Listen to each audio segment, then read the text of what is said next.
Hello 10th class. आज हम करने जा रहे हैं लाइफ प्रोसेसेस में important topic transportation in plants. तो फर्स्ट ऑफ ऑल ट्रांसपोर्टेशन का मीनिंग क्या होता है? Transportation is a life process by which materials absorbed in one part of plant body is transferred, या फिर आप carried रेफर कर सकते हो, to other part of plant body। Plant body के एक पार्ट में फूड जो है वो प्रिपेयर होता है। लेट सपोज लीव्स में प्रिपेयर हुआ है, अब उसको स्टेम तक, रूट तक, डिफरेंट पार्ट्स तक पहुंचाना है। इसी तरह से सॉइल से वाटर और मिनरल्स को एब्सॉर्ब किया है। Now that is how to reach in the different part, stems, leave कहाँ कैसे पहुंचता है, that is called as transportation. Transportation ये लाइफ प्रोसेस है जिसके द्वारा मटेरियल जो one part of plant body में प्रिपेयर हुए हैं, एब्सॉर्ब हुए हैं, उनको डिफरेंट पार्ट्स ऑफ बॉडी में पहुंचाना है। तो ट्रांसपोर्टेशन के लिए प्लांट्स में कोई ज्यादा एनलार्ज सिस्टम प्रेजेंट नहीं होता। अ सिंपल सिस्टम है which is called as a vascular system. Because plant जो होते हैं वो ज्यादा एक्टिव तो नहीं होते, इसलिए यहाँ पर एक सिंपल सा सिस्टम ट्रांसपोर्टेशन के लिए होता है जिसे हम कहते हैं वेस्कुलर सिस्टम। वेस्कुलर सिस्टम के बेटा दो पार्ट होते हैं, one is xylem and second is phloem. Xylem का काम क्या होता है? It carried water and minerals from root to different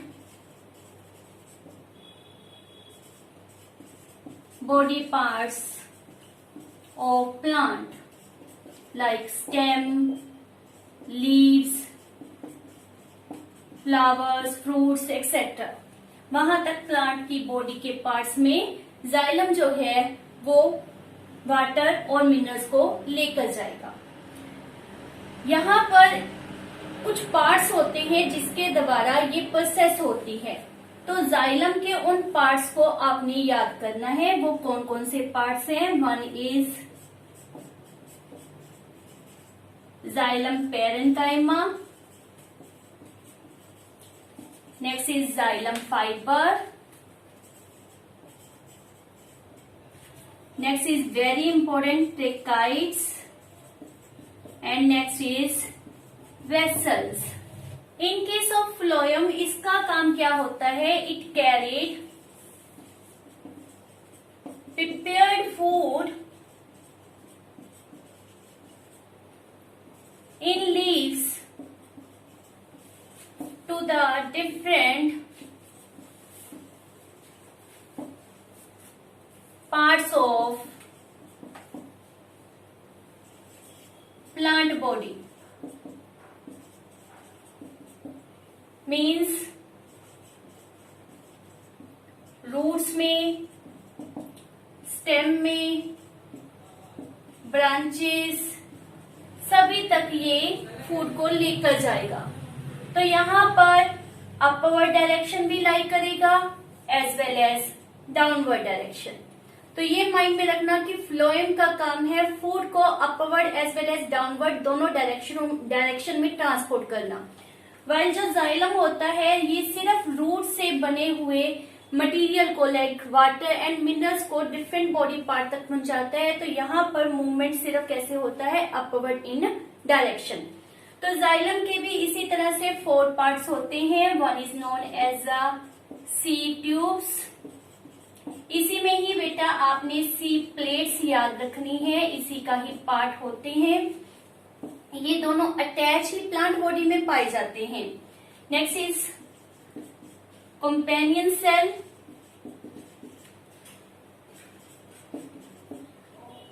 next बिल्कुल उसी तरह से फ्लोएम,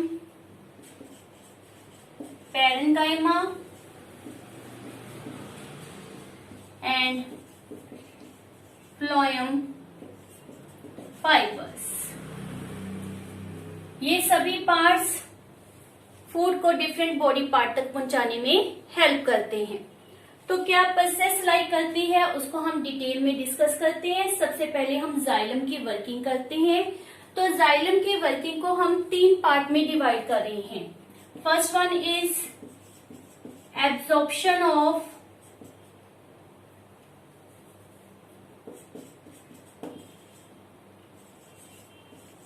वाटर एंड मिनरल,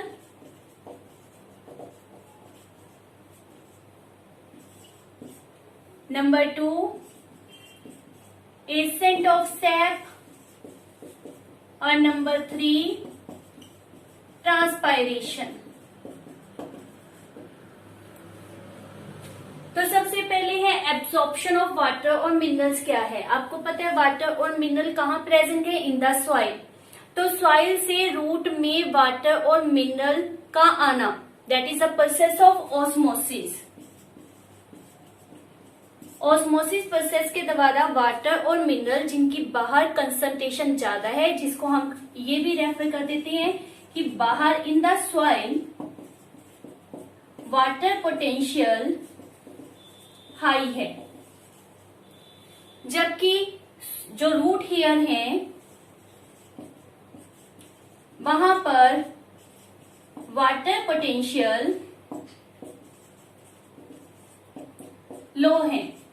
तो आपको पता ही है किस तरह से मूवमेंट होगा। Root hair will suck the water because high potential से लो पोटेंशियल में वाटर जो है वो इजीली मूव कर सकता है।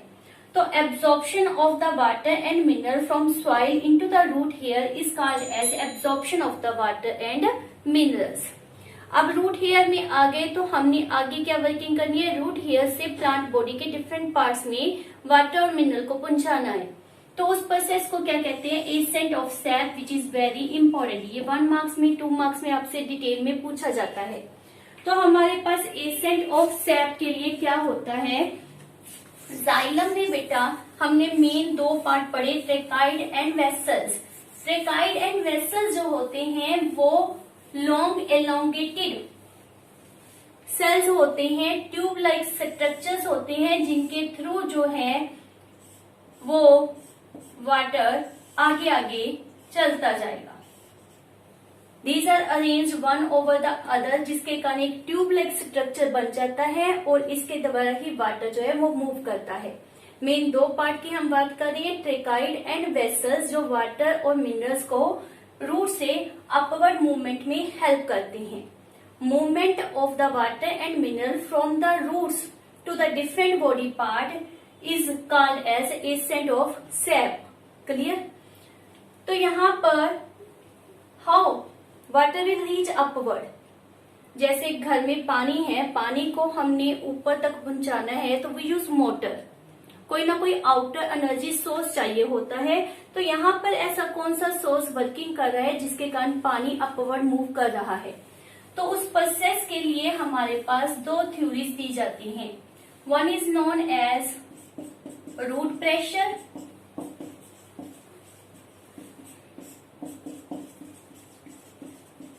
and second is known as transpiration pull,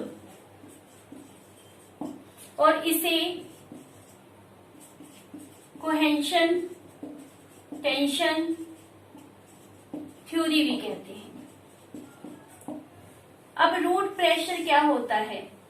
जैसे ही water into the root hair enter करेगा तो that develop a root pressure, और रूट प्रेशर के कारण ही वाटर जो है वो अपवर्ड पुश किया जाता है। Transpiration pull it is important, इसीलिए हमने इसको स्पेशल पॉइंट में रेफर किया था। तो ट्रांसपायरेशन क्या है? समटाइम आपसे डिफरेंस पूछा जाता है, what is the difference between the transportation and transpiration, so it is very important question. तो ट्रांसपायरेशन क्या होता है? Evaporation of the water from the surface of the plant. क्या हम रेफर कर रहे हैं? Transpiration is what? Evaporation of water from plant surface. तो प्लांट सरफेस से किस तरह से वाटर इवेपोरेट करेगा आपके माइंड में होगा, हमने पहले भी किया था कि प्लांट में क्या प्रेजेंट है, ये इसका क्या नाम था? That is stomata. तो ये स्टोमेटा जो होते हैं वो डे टाइम नॉर्मली ओपन होते हैं और नाइट के समय ये क्लोज होते हैं। तो जब ये ओपन होते हैं तो इनसे एक्सचेंज ऑफ गैसेस भी होता है as well as evaporation of water भी होता है। वाटर जैसे हमारी स्किन के ऊपर पोर होते हैं जिसके द्वारा पसीना जो है वो बाहर निकलता है, सिमिलरली प्लांट बॉडी में भी जो वाटर है by these pores, by these stomata जो है वो रिलीज होता है। तो स्टोमेटा के द्वारा वाटर प्लांट सरफेस के ऊपर आ जाता है, इवेपोरेट होता है, जिसे हम नाम क्या देते हैं? ट्रांसपायरेशन। ट्रांसपायरेशन के कारण एक पुल डिवेल्प हो गया बेटा।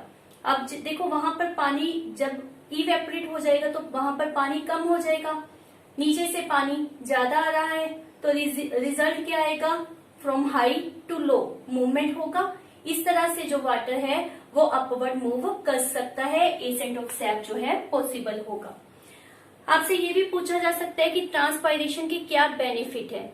तो बेनिफिट क्या है कि हम जैसे ज्यादा पानी पी लें तो किस तरह से रिमूव होता है? पसीने के द्वारा, यूरिन के द्वारा। सिमिलरली इनकी बॉडी में भी हमने गमले में ज्यादा पानी दे दिया, कैसे रिमूव करेंगे उसको? With the help of transpiration. तो ये इस तरह से इसकी एडवांटेज है, इस तरह से इसको हेल्प करता है। जैसे ही वाटर रिमूव होता है तो यहाँ पर कूलिंग इफेक्ट कोज होता है which is also helpful for the growth of plant. कुछ इसकी डिसएडवांटेज भी होती हैं। ट्रांसपायरेशन के कारण बेटा रेट ऑफ फोटोसिंथेसिस जो होता है वो डिक्रीज हो जाता है, क्योंकि वाटर किस लिए चाहिए? फोटोसिंथेसिस के कारण के लिए। ट्रांसपायरेशन के कारण वाटर इवेपोरेट कर गया तो जिसके कारण फोटोसिंथेसिस का रेट डिक्रीज हो जाएगा। एक इसी के कारण विल्टिंग होनी स्टार्ट हो जाती है प्लांट्स में। Now what is wilting? Wilting is drooping of leaves, stems, etc. droop due to the excessive loss of water as well as plant growth जो होती है वो भी decrease हो जाती है because of transpiration. So there is present of anti-transparent chemicals होते हैं like the plastic, silicone, oil, wax. ये कलरलेस मटेरियल होता है, प्लांट को बचाने के लिए प्लांट सरफेस के ऊपर इसकी कवरिंग कर देते हैं। ये कम्प्लीटली स्टोमेटा को बंद कर देंगे। बंद इस तरह से करेंगे कि गैसेस का एक्सचेंज तो पॉसिबल होगा because it is permeable for the gases, but it is quite impermeable for the water. तो वाटर इससे रिलीज नहीं होगा, इवेपोरेट नहीं होगा। As a result wilting process, rate of photosynthesis हम नॉर्मल लेवल के ऊपर ला सकते हैं। तो ये हमारे पास ट्रांसपायरेशन के बेनिफिट, नुकसान और how it help in accent of SAP, ये आपने माइंड में रखना है। It is very important term. आपसे नॉर्मली पूछा जाता है कि एसेंट ऑफ सैप क्या है, ये आप माइंड में रखना। लास्ट हमारे पास है ट्रांसलोकेशन। तो ट्रांसलोकेशन में हमने क्या कहा था? Upward as well as downward movement of the food किसके द्वारा हो रहा था? फ्लोएम के द्वारा। और फ्लोएम में मेन क्या है? Sieve tubes. ये सीव ट्यूब्स बिल्कुल वैसे ही टेक्टाइल के जैसे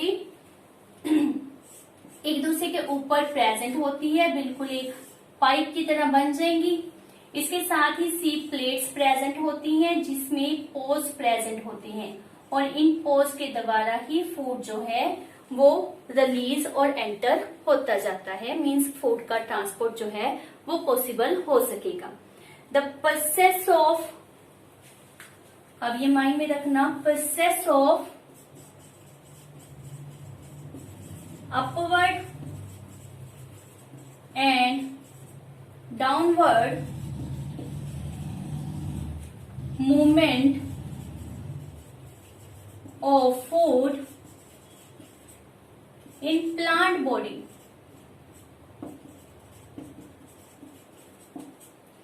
is called as